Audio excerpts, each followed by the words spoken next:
বিসমিল্লাহির রহমানির রহিম। সকল প্রশংসা আল্লাহর, সকল ক্ষমতার মালিক আল্লাহ মহান। আসসালামু আলাইকুম আমার প্রাণ প্রিয় সকল আপনজন, কেমন আছেন? আমি আপনাদেরই সামান্য একজন কান্তা আবারও চলে আসলাম আপনাদের মাঝে অসংখ্য সুখবরের বার্তা নিয়ে। আজ হচ্ছে 11তম রমজান। আল্লাহর নামে কাজ শুরু করিলাম। আমি আমার আল্লাহর ঘরে সালাম ও দোয়া পৌঁছে দিলাম। আমার প্রিয় নবীজি রওজা মোবারকে সালাম ও দোয়া পৌঁছে দিলাম। হযরত শাহজালাল শাহপরানে সালাম ও দোয়া পৌঁছে দিলাম।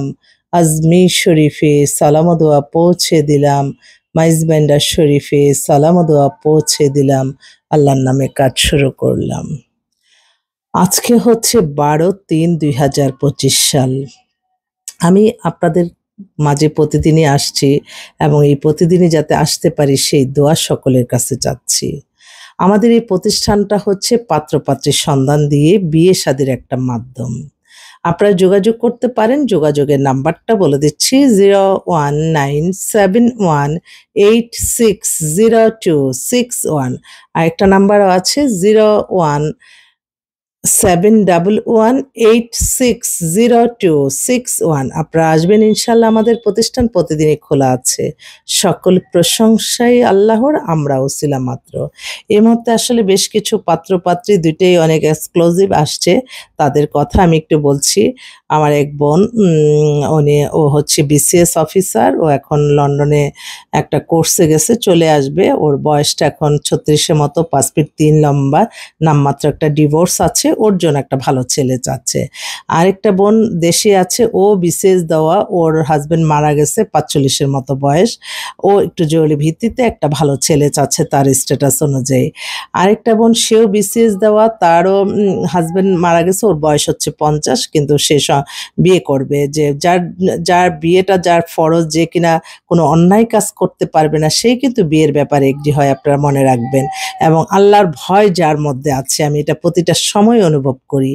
আমি সবসময় চেষ্টা করি আপনাদের জন্য যেটা ভালো সেটাই ডিসপ্লে করতে, কারণ আপনারা যখন দেখা যায় যে আমি কি পাবো সেই চিন্তা না করে সবসময় মানুষের থেকে কি পাবো সেই চিন্তা না, ভালো কাজের মাধ্যমে আপনি আপনার সফলতা পাবেন এবং প্রত্যেকটা সময় আপনি মেনটেন করবেন আমার আল্লাহকে। আল্লাহর সন্তুষ্টি লাভের আশায় নামাজ, রোজা, ইবাদত, বন্দেগী, দান, সদকা, মানুষের কল্যাণ, হজ, উমরা পালন, ভালো কাজ, যাকাত, ফেরতা।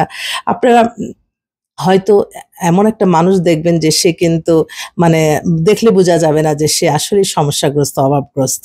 হঠাৎের মধ্যে আপনি একটা আমি তো প্রতিটা সময়, প্রতিটা ক্ষণ, প্রতিটা মুহূর্ত আমার আল্লাহর কাছে আমি লজ্জিত। আমি লজ্জিত। তো এ এ এ মানুষের দান দক্ষিণায় কিন্তু বিপদ আপদ কেটে যায়, এবং আপনি যখন দেখবেন এত বড় বিপদ থেকে কে বাঁচালো, তখনই মনে করবেন আপনার কোনো একটা দান কবুল হয়ে গেছে। এবং আমার এই প্রতিষ্ঠান থেকে আমি একটা কথাই বলতে চাই যে ইবাদত বন্দেগীর মাধ্যমে কিন্তু আমাদের এই প্রতিষ্ঠানটা পরিচালিত হয়। এখানে বেশ কয়েকজন বিধবা নারী আমাদের সাথে কাজ করে। আমি কখনো বলি না, কিন্তু এই যে দেখেন, আমি নিজে সত্যি কথা আমি নিজে চলতে পারি না, কিন্তু আমার মনে হয় তাদের দিকে তাকালে যে আল্লাহ, এই একটা ছোট্ট প্রফেশনের দ্বারা তারা হয়তো ভালো থাকবে, তাদের সবকিছু বলে থাকে। তাদেরকে যাতে আমি সুন্দরভাবে মেইনটেইনটা করতে পারি, সেই তৌফিক আমাকে দান করেন। তারা অনেক আশা নিয়ে আসে এবং তারা নিজেরাই বলে যে আপনার কাছে যতক্ষণ থাকি তখন আমাদের সব দুঃখ ভুলে যাই। এই যে একটা মেয়ে আরেকটা মেয়ের প্রতি তার যে অনুভূতিটা, সেটা তো আমরা একজন নারী হয়ে নারীর পাশে থাকবো না, এটা একটা কথা হলো। আর আমরা বেশি সমস্যাগ্রস্ত হই একজন নারী আরেকজন নারী দ্বারা। আমার তখনই কষ্ট লাগে, চোখের পানি পড়ে যে এই জিনিসটা কেন হবে? একটা নারী তো আরেকটা নারীর মন বোঝার কথা। তার কষ্টগুলি আরেকজনের কষ্টটা বোঝার কথা। তো যতই আ অনেকগুলি বেশ কয়েকটা সরকারি চাকরিজীবী পাত্রী আসছে আমাদের কাছে, তাদের মনের আপন কথাগুলি বলে, তখন আমার মনে হয় যে আল্লাহ, তাদের জন্য আমি কি করব? যাক, এখন আরেকটা বোন ও লন্ডনেই থাকে, ডাক্তার।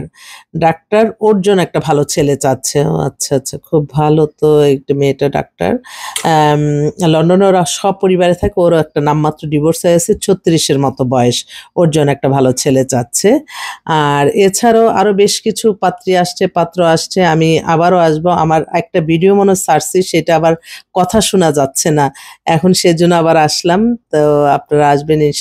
আমরা প্রতিষ্ঠানে আছি সারাক্ষণ সারাবেলা। অসংখ্য পাত্র-পাত্রীর সন্ধান আছে। আপনারা এসে আপনারা পছন্দ করে নিতে পারেন। সবাইকে অসংখ্য ধন্যবাদ। আসসালামু আলাইকুম।